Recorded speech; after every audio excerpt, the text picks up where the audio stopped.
قصيدة الكلب والببغاء.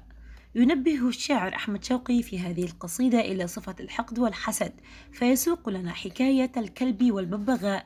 فالببغاء كانت رفيعة القدر لدى مولاها، يحبها كل من يلقاها، وهذه المكانة العالية التي احتلها الببغاء أرخصت من شأن الكلب، مما أشعل قلبه حقدا وغيظا وحسدا.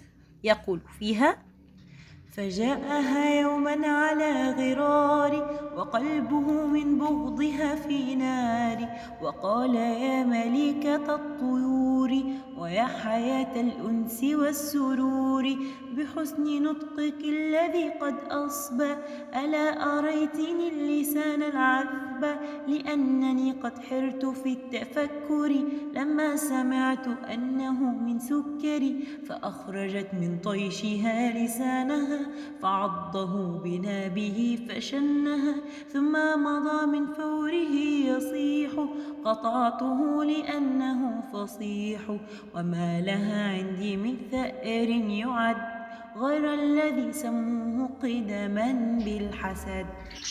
وبهذا تكون قد انتهت قصيدتنا. أتمنى أن تكون قد نالت إعجابكم. لا تنسوا ضغط زر الإعجاب والاشتراك في القناة حتى تصلكم كل قصائدنا وكل ما هو جديد على القناة. دمتم في أمان الله وحفظه، والسلام عليكم.